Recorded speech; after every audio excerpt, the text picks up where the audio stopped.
कल्पना चावला, गीता गोपीनाथ, हरगोविंद खुराना, सत्या नडेला और सुंदर पिचाई, ये सब भारत में पैदा हुए, लेकिन बाद में इन्होंने अपनी नागरिकता छोड़ दी।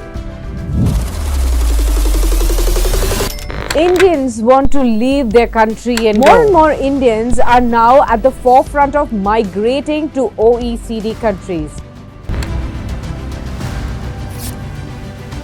More and more people are giving up Indian citizenship. क्यों छोड़ रहे हैं भारतीय अपनी नागरिकता, क्यों छोड़ रहे हैं अपना पासपोर्ट? इंडियन नेशनलिटी छोड़ने का ये ट्रेंड हाल के दिनों में तेजी से बढ़ा है और पिछले 10 साल में कोई 15 लाख भारतीयों ने अपना पासपोर्ट बदल दिया है। तो भला भारत जैसे विशाल देश में कुछ लाख लोगों के नागरिकता छोड़ने से क्या फर्क पड़ता है? फर्क पड़ता है कि अगर ये लोग हाईली एजुकेटेड और स्किल्ड वर्कर्स हों, अब इनके हुनर का इस्तेमाल किसी और देश के काम आ रहा है, यानी ब्रेन ड्रेन।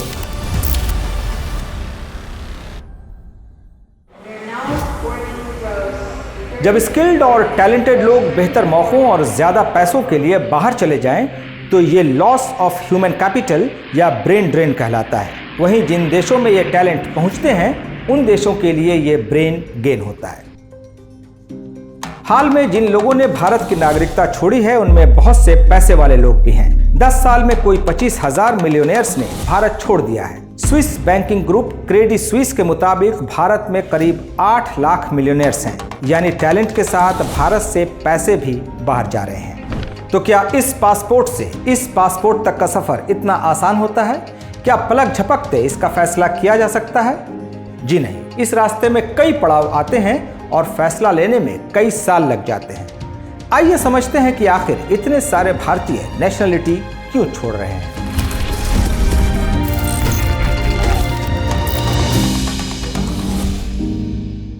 लेकिन आगे बढ़ने से पहले एक रिक्वेस्ट कि अगर आपने हमारा चैनल सब्सक्राइब नहीं किया है तो प्लीज़ कर लें, और अगर आपको हमारी स्टोरीज अच्छी लगती हों तो उन्हें शेयर ज़रूर करें।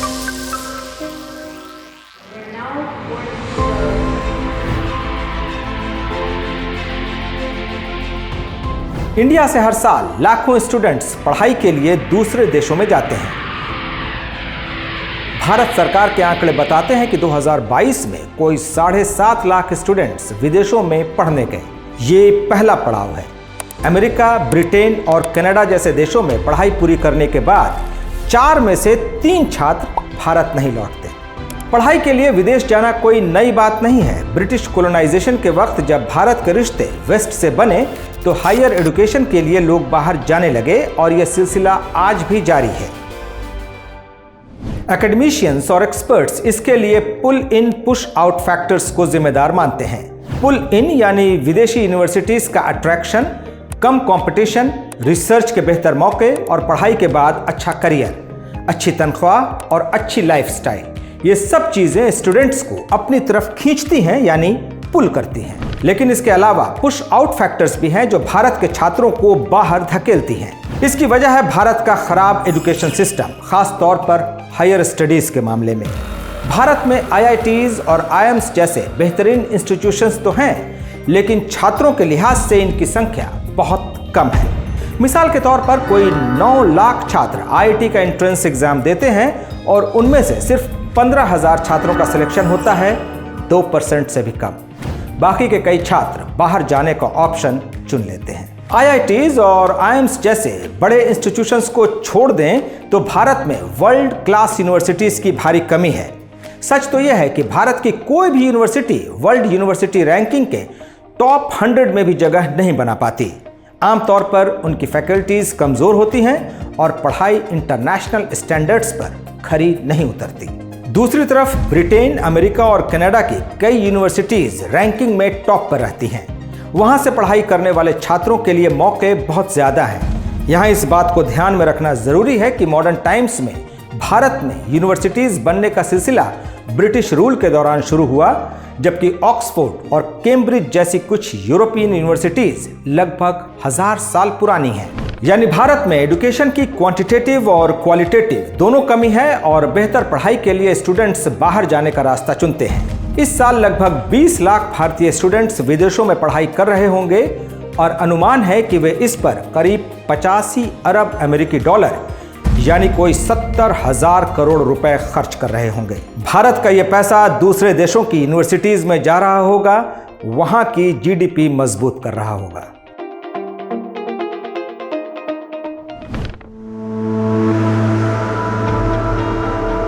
मेरा बेटा इंजीनियर बनेगा। बेहतर अपॉर्चुनिटीज ब्रेन ड्रेन की एक बड़ी वजह है। भारत में लाखों लोग हर साल डिग्री हासिल करते हैं पर उन्हें नौकरी नहीं मिलती। नैस्कॉम के एक सर्वे से इसे समझा जा सकता है। यह सर्वे बताता है कि भारत में हर साल कोई 15 लाख इंजीनियर तैयार होते हैं और इनमें से सिर्फ 2.5 लाख को ही इंजीनियरिंग से जुड़ी जॉब्स मिलती हैं।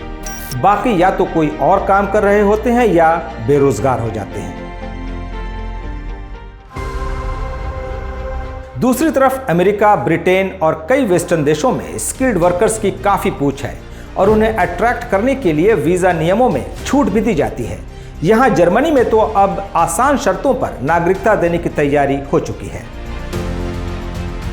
वेस्टर्न कंट्रीज में स्किल्ड वर्कर्स के लिए अपॉर्चुनिटीज और इनकम भी भारत के मुकाबले बहुत ज्यादा है। इंजीनियरिंग की ही बात करें तो सॉफ्टवेयर इंजीनियर की एवरेज एनुअल सैलरी इंडिया में कोई 10 लाख रुपए है, तो यहां जर्मनी में 50 लाख और अमेरिका में 90 लाख रुपए सालाना। इसी तरह मेडिकल, मैनेजमेंट और एकेडमिक्स में भी सैलरीज में भारी गैप है। वेस्टर्न कंट्रीज में ब्यूरोक्रेसी और करप्शन वैसा रोड़ा नहीं अटकाती जैसा भारत में। वहां टैलेंट को पूरा सम्मान मिलता है। वेस्ट के देशों ने हाल के दिनों में इक्वलिटी पर भी काफी काम किया है, खासतौर पर माइनॉरिटीज और जेंडर इक्वलिटी पर।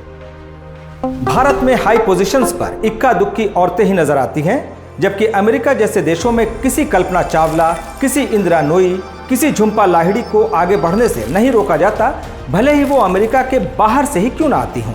यहां मैं इस बात पर जोर देना चाहता हूं कि नागरिकता छोड़ने वाले ज्यादातर भारतीयों की पसंद अमेरिका, कनाडा, ब्रिटेन और ऑस्ट्रेलिया जैसे देश हैं जो डेमोक्रेटिक कंट्रीज हैं, जहां ह्यूमन राइट्स को पूरा सम्मान मिलता है और जहां इंडियन डायस्पोरा बहुत मजबूत है।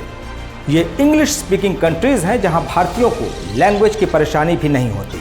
वैसे भारतीय मूल के लोगों ने अमेरिका में कैसे झंडे गाड़े हैं, इस बारे में मैंने इस वीडियो में विस्तार से बताया है। यहां मैंने यह भी बताया है कि किस तरह इंडियंस पूरी दुनिया में फैल गए हैं। इसका लिंक मैं नीचे डिस्क्रिप्शन में डाल दूंगा।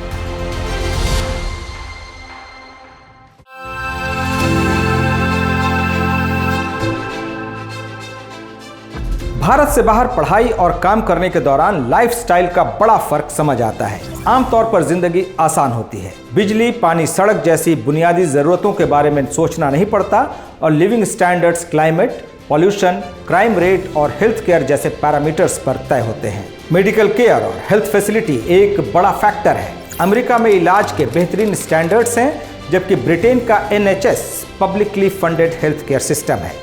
यहाँ जर्मनी में हर किसी के लिए मेडिकल इंश्योरेंस जरूरी है और जो अफोर्ड नहीं कर सकता, सरकार उसकी जिम्मेदारी लेती है।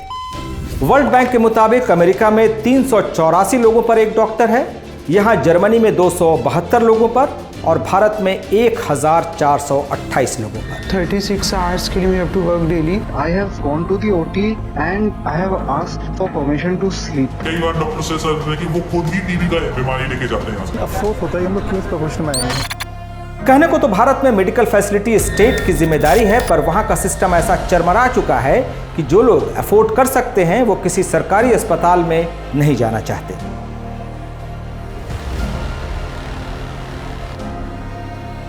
कोरोना की दूसरी लहर के दौरान भारत में ऑक्सीजन की भारी कमी दिखी और इसकी वजह से kई लोगों की जान चली गई। सैकड़ों लोगों का अंतिम संस्कार भी नहीं हो पाया और उन्हें नदी किनारे यूं ही डाल दिया गया। हाल के दिनों में पॉल्यूशन भी भारत की बड़ी समस्या बनकर उभरी है।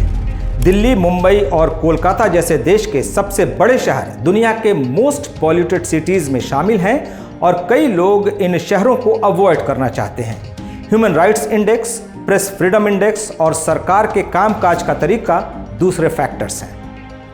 यानी भारत से बाहर जाने के साथ ही कोई नागरिकता नहीं छोड़ता, बल्कि इसके लिए एक लंबे प्रोसेस से होकर गुजरना पड़ता है। कई सालों तक बाहर रहने के बाद फैसला होता है कि भारत का पासपोर्ट रखना है या नहीं।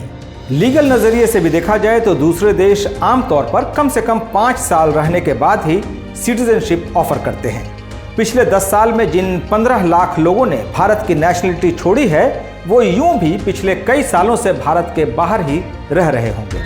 भारत में डुअल सिटीजनशिप यानी दोहरी नागरिकता का प्रोविजन नहीं है। किसी दूसरे देश की नागरिकता लेने का मतलब है भारत की नागरिकता छोड़ना। इंडियंस आमतौर पर बहुत इमोशनल होते हैं और भारत के साथ उनका जुड़ाव बहुत गहरा होता है। ये जुड़ाव इस पासपोर्ट से भी होता है और इसे छोड़ देना बहुत मुश्किल फैसला होता है। ज़्यादातर लोग प्रैक्टिकल पर्पसेस से वेस्टर्न कंट्रीज का पासपोर्ट लेते हैं, जिनमें ईज ऑफ ट्रैवल एक बड़ा फैक्टर है। Henley and partners passport ranking जारी करता है, जिसमें भारत का नंबर बहुत नीचे है। मिसाल के तौर पर पिछले साल की एक रैंकिंग में भारत 83वें नंबर पर था और इंडियन पासपोर्ट होल्डर्स 60 से भी कम देशों में बिना वीज़ा एंट्री कर सकते थे, जबकि जर्मन पासपोर्ट तीसरे नंबर पर था और इससे 190 से भी ज़्यादा डेस्टिनेशंस में वीज़ा फ्री या वीज़ा ऑन अराइवल पॉसिबल था।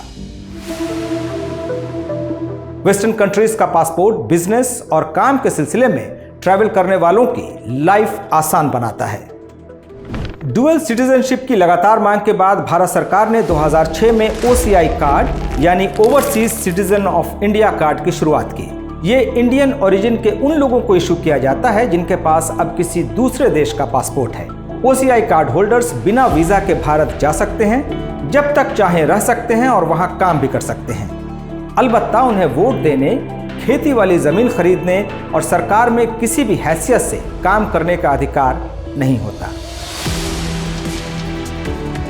चूंकि वोटिंग राइट्स नहीं होते, लिहाजा वे पार्लियामेंट या स्टेट लेजिस्लेटिव का चुनाव नहीं लड़ सकते और ना ही कोई कॉन्स्टिट्यूशनल पोस्ट ले सकते हैं, यानी प्रेसिडेंट, वाइस प्रेसिडेंट या सुप्रीम कोर्ट के जज के तौर पर काम नहीं कर सकते। तो क्या एक बार नागरिकता छोड़ देने के बाद इंडियन सिटीजनशिप के दरवाजे बंद हो जाते हैं? जी नहीं। OCI कार्ड रखने वालों के लिए भारत की नागरिकता दोबारा हासिल करने की पॉसिबिलिटी है। 5 साल तक OCI रखने और इस दौरान कम से कम 1 साल लगातार भारत में रहने के बाद दोबारा इंडियन सिटीजनशिप के लिए अप्लाई किया जा सकता है। लेकिन चूंकि भारत डुअल सिटीजनशिप नहीं देता, लिहाजा दूसरे देश की नागरिकता छोड़ना नेसेसरी कंडीशन है। पिछले साल बॉलीवुड अभिनेता अक्षय कुमार ने भारत की नागरिकता दोबारा हासिल की है। इसके लिए उन्हें कनाडा की नेशनलिटी छोड़नी पड़ी। जोर जोर से बोल के लोगों को स्कीमें बता दे।